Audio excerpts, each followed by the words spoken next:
Hello friends, welcome back to another video. तो आज की इस वीडियो में आप जानेंगे पी रेशियो क्या होता है। पी रेशियो जिसको हम कहते हैं प्राइस टू अर्निंग रेशियो, इसके बारे में आपको इस वीडियो में डिटेल में बताने वाला हूँ कि पी रेशियो क्या होता है, पी रेशियो कैसे काम करता है, पी रेशियो हम लोग किसी भी स्टॉक का पी रेशियो कैसे निकालें। इसके साथ साथ कोई भी इन्वेस्टर हो या आप इस वीडियो को देख रहे हैं तो पी रेशियो का मतलब क्या होता है, पर्पस क्या होता है, पी रेशियो का यूज़ क्या होता है, इस चीज़ के बारे में यानी इस पूरे पॉइंट के बारे में, इस पूरे कॉन्सेप्ट के बारे में आज मैं इस वीडियो में आपको बताऊंगा। तो इस वीडियो को आप एंड तक जरूर देखिए। एंड तक देखने के बाद आपको पी रेशियो क्या है, इसका कॉन्सेप्ट आपको पूरी तरीके से समझ में आ जाएगा। तो चलिए बिना किसी देर के इस वीडियो को हम लोग स्टार्ट करते हैं। पी रेशियो को समझने के लिए सबसे पहले हम इसके डिफिनेशन को समझते हैं। देखिए, पी रेशियो जिसको हम कहते हैं price to earning ratio, P ratio हमें ये बताता है कि अगर कोई भी कंपनी अगर 1 रुपए का अर्निंग करती है यानी 1 रुपए प्रॉफिट कमाती है, तो उस 1 रुपए के लिए जो भी प्रॉफिट कमा रही है उसके लिए जो मार्केट में इन्वेस्टर्स हैं, जो मार्केट हैं, उस 1 रुपए के लिए कितने रुपए देने को तैयार है, कितना पे करने को तैयार है, उसको हम कहते हैं पी रेशियो। जैसे रियल एग्जाम्पल के साथ हम समझते हैं। जैसे रिलायंस इंडस्ट्री है, उसका अगर शेयर प्राइस देखा जाए तो 1600 रुपये है, ठीक है। उसका ईपीएस अगर हम देखते हैं जिसको हम कहते हैं अर्निंग पर शेयर, यानी कंपनी अपने एक शेयर पे कितने प्रॉफिट कमाती है, कितना अर्निंग करती है, उसको हम कहते हैं ईपीएस।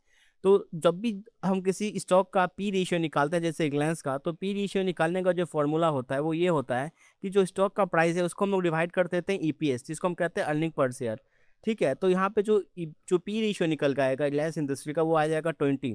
तो अब मेन मुद्दा ये है कि यहाँ पर पी रेशियो जो है 20, इसका क्या मतलब होता है, इसका मीनिंग क्या होता है, इसका डिफिनेशन क्या होता है, ये नंबर का मतलब क्या होता है। इसका मतलब ये होता है कि अगर कोई भी कंपनी, अगर रिलायंस इंडस्ट्री अगर 1 रुपये कमाई कर रही है, 1 रुपये का अर्निंग कर रही है, हालांकि इससे ज़्यादा करती है, मैं एक एग्जांपल ले रहा हूँ कि अगर 1 रुपये कमाई करती है तो इन्वेस्टर्स है, जो मार्केट है, ठीक है, जो इन्वेस्ट करना चाहते हैं वो उसके लिए 20 रुपये देना चाहते हैं। किसके लिए 20 रुपये देना चाहते हैं? उस 1 रुपये कमाई के लिए।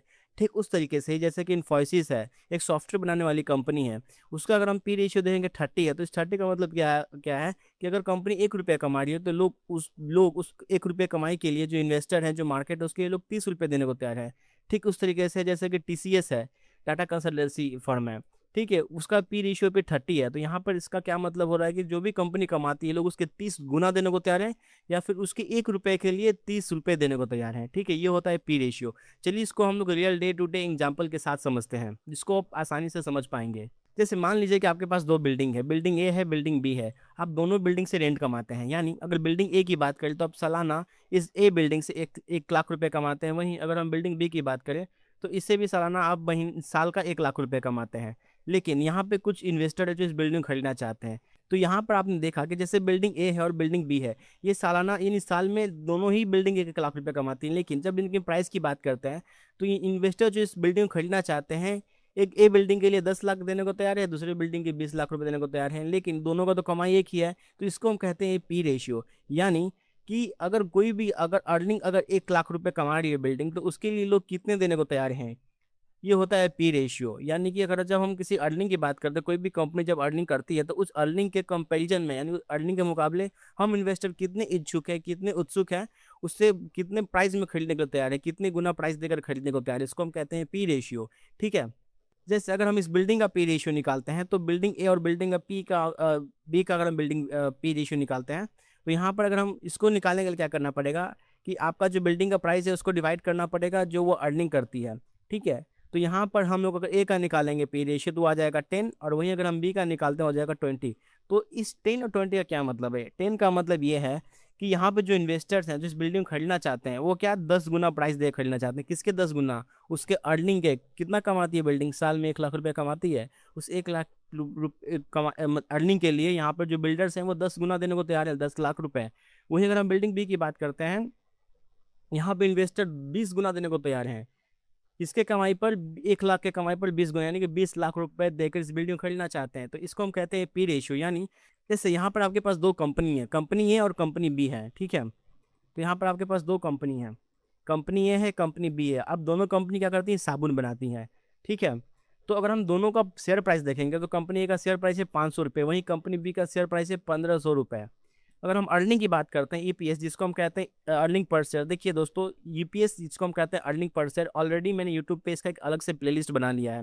अगर आपने नहीं देखा, आप नहीं जानते ईपीएस के बारे में, तो पहले आप जाकर उसको देख लीजिए। जैसे कि आप यहाँ देखेंगे कि मैंने यूट्यूब पे एक अलग से प्लेलिस्ट बना लिया ईपीएस मास्टर क्लास में, जहाँ पे हमने ईपीएस क्या होता है उसको समझा, ईपीएस कितने टाइप के होता है, जैसे बेसिक ईपीएस क्या होता है, डायलूटेड ईपीएस क्या होता है, हाई ईपीएस क्या होता है, लो ईपीएस क्या होता है, नेगेटिव ईपीएस क्या होता है, उसके बारे में मैंने बता दिया है। तो मेरा रिकमेंडेशन ये रहेगा कि ईपीएस अगर आप समझ जाते हैं तो आप पी रेशियो को भी समझ पाएंगे, क्योंकि अगर पी रेशियो को समझने के लिए आपको पहले ईपीएस को समझना जरूरी है। तो मेरा रिकमेंडेशन ये है कि पहले आप क्या कीजिए कि पी रेशियो को, सॉरी, ईपीएस को समझ जाइए, उसके बाद पी रेशियो को जानिए, ठीक है।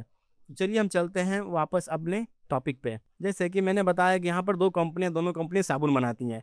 अब यहाँ पे सबसे कॉमन क्या है कि ये भी 50 रुपये कमाती है, यानी कि दोनों का जो ईपीएस है वो 50 रुपये है, यानी दोनों का जो अर्निंग है सेम है, लेकिन शेयर प्राइस डिफरेंस है। और यहीं अगर हम बात करें पी रेशियो, तो कंपनी ए का पी रेशियो कितना है 10, कंपनी जो बी है उसका है 30। अब सवाल ये आता है कि एक का पी रेशियो 10 क्यों है, दूसरे का पी रेशियो 30 क्यों है।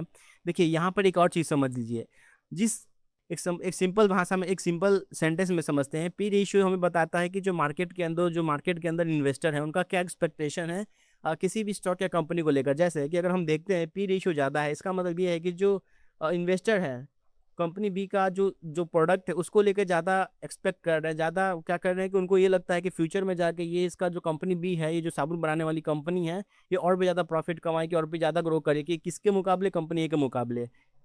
क्यों? क्योंकि यहाँ पे पी रेशियो ज़्यादा है, मतलब यहाँ पे जो लोग हैं वो ज़्यादा प्राइस देने को तैयार हैं, मतलब ज़्यादा प्राइस देकर इस शेयर को खरीदने को तैयार हैं। जैसे क्या एक्सपेक्टेशन है लोगों का कंपनी बी को लेकर, जैसे कि इनको ये लगता है कि जो इन कंपनी बी का जो ब्रांड जो वैल्यू है काफ़ी स्ट्रांग है। इसके साथ साथ जो इनका मार्केट शेयर है पूरे साबुन बनाने में, पूरे हिंदुस्तान में साबुन बनाने में जो इनका मार्केट शेयर है कंपनी बी का ज़्यादा है। थर्ड चीज़, इनको क्या लगता है कि जो कंपनी बी है हमेशा कुछ ना कुछ नया प्रोडक्ट्स क्या करती है, लॉन्च करती रहती है, जिससे क्या हो जाएगा, इनका जो मार्केट शेयर साबुन में तो बढ़ेगा है, साथ साथ जो इनका प्रोडक्ट भी बिकेगा और प्रॉफिट भी होगा। अलग अलग प्रोडक्ट अगर निकालते हैं, वो अगर सफल हो जाता है, सक्सेस हो जाता है, तो प्रॉफिट, कंपनी और भी ज़्यादा प्रॉफिट कमा सकती है। इसीलिए लोगों को लगता है कि भाई कंपनी भी काफ़ी अच्छा है, चलो इसमें और ज़्यादा पैसे देके इस कंपनी को खरीदते हैं, मतलब स्टॉक को खरीदते हैं। फोर्थ नंबर पे क्या आता है, कंपनी का जो ग्रोथ है, यानी इनको लगता है कि इनका एक्सपेक्टेशन है कि जो कंपनी का ग्रोथ है वो काफ़ी ज़्यादा फास्ट करेगा। नंबर फोर्थ क्या है कि इनका जो मैनेजमेंट है, जो कंपनी को मैनेज कर रहे हैं, जो मैनेजमेंट है वो काफ़ी बेटर है, जिससे लोगों को क्या लगता है कि इसीलिए इसका पी रेशियो ज़्यादा हाई है, ठीक है। देखिए एक्सपेक्टेशन मतलब कि इनको, देखिए एक्सपेक्टेशन का मतलब यहाँ क्या होता है, एक्सपेक्टेशन का मतलब कि दो कंपनियाँ हैं, दोनों कंपनी साबुन बनाती हैं, लेकिन किसी को, बहुत सारे लोगों को ये लगता है दोनों कंपेयर किया जाए तो एक किसी किसी मतलब इनमें मेजॉरिटी जो स्टॉक इन्वेस्टर है उनको ये लगता है कंपनी बी में ज़्यादा एक्सपेक्टेशन है, ज़्यादा ग्रोथ है, चलो इसमें ज़्यादा इन्वेस्ट करते हैं, इसलिए इनका पी रेशियो ज़्यादा हो जाता है। मैं अगले आने वाले वीडियो में आपको हाई पी रेशियो क्या होता है, लो पी रेशियो में क्या डिफरेंस होता है, जैसे कि लो पी रेशियो क्या होता है, हाई पी रेशियो में क्या डिफरेंस होता है, इसके लिए मैं अलग से डेडिकेटेड वीडियो बनाऊंगा। तो अगर आपने चैनल को सब्सक्राइब नहीं किया तो सब्सक्राइब कर लीजिएगा, आगे आने वाली वीडियो आपको जल्दी से मिल जाएगा, ठीक है। तो और जो मोस्ट इंपॉर्टेंट चीज़ है, सबसे इंपॉर्टेंट चीज़ ये है कि पी रेशियो का इस्तेमाल क्यों करते हैं, क्यों हमेशा जो इन्वेस्टर है पी रेशियो चेक करते हैं, क्यों? अगर आप इस वीडियो को देख रहे हैं, पी रेशियो देख रहे हैं, तो क्यों जरूरी है आपको पी रेशियो देखना, इस यूजेस क्या है, क्या पर्पज़ है इस पी रेशियो का, चलिए इसको समझाते हैं। देखिए यहाँ पर अभी इसको शॉर्ट में समझ लीजिए, मैं आने वाली वीडियो में इसको और भी डिटेल में बताऊँगा, ठीक है। एक डेडिकेटेड वीडियो बनाऊंगा जिससे कि आपका जो कॉन्सेप्ट है और भी ज़्यादा क्लियर हो जाए, और भी ज़्यादा डीप हो जाए पी रेशियो को लेकर के, ठीक है। तो यहाँ पर पी रेशियो का जो पर्पस होता है वो होता है वैल्यूएशन। देखिए जब दो तीन कंपनियां होती हैं ना, हमें पता, अब जब हम ये पता करना हो कि किस वैल्यूएशन पे कौन सी कंपनी हमें अच्छे तरीके से मिल जाएगी, वैल्यूएशन कितना जाता है किस कंपनी का, किस वैल्यूएशन पे मुझे खरीदना है, उसके लिए मुझे पी रेशियो देखना पड़ता है। नंबर दो, कंपनी का कंपेरिजन, दो तीन कंपनियां हैं आपको कंपेयर करना है, ठीक है, उसका अर्निंग से लेकर उसका फ्यूचर ग्रोथ क्या है, उसका मतलब लोग, अगर चार पांच कंपनियां हैं तो जो मार्केट है, जो इन्वेस्टर है, उस चार पांच कंपनियों को लेकर के किस में ज़्यादा लोगों का एक्सपेक्टेशन है कि ये कंपनी बेहतर करेगी, ये कंपनी ज़्यादा बेहतर नहीं करेगी, ये समझने के लिए हम लोग पी रेशियो का इस्तेमाल करते हैं। Number third, future growth expectation को समझने के लिए। अब मुझे ये पता करना हो कि जैसे कि मैंने बताया कि यहाँ पर एक्सपेक्टेशन ज़्यादा वैल्यू दे रहे हैं, वो समझने के लिए भी हम लोग पी रेशियो का इस्तेमाल करते हैं। नंबर जो फोर्थ पे आता है शेयर प्राइस और अर्निंग को, यानी जो हम शेयर प्राइस में खरीद लें, क्या वो शेयर प्राइस उसके अर्निंग के साथ साथ जस्टिफाई कर रहा है कि नहीं कर रहा है, ये भी हम लोग चेक करने के लिए पी रेशियो को चेक करते हैं। अगर नंबर 5 पे क्या है कि अगर कोई भी कंपनी मुझे ओवर वैल्यूएशन मिल रही है या फिर अंडर वैल्यूएशन पे मिल रही है, तो वो पता करने के लिए हम लोग पी रेशियो का इस्तेमाल करते हैं। नंबर 5 पे आता है भाई इन्वेस्टमेंट स्क्रीनिंग, यानी कि बहुत सारी कंपनियों को हम लोग शॉर्टलिस्ट कर सकते हैं पी रेशियो की मदद से, ठीक है। ये भी एक अच्छा तरीका है पी रेशियो को, मतलब इसीलिए भी हम लोग पी रेशियो को चेक करते हैं, इस्तेमाल करते हैं, यूज़ करते हैं।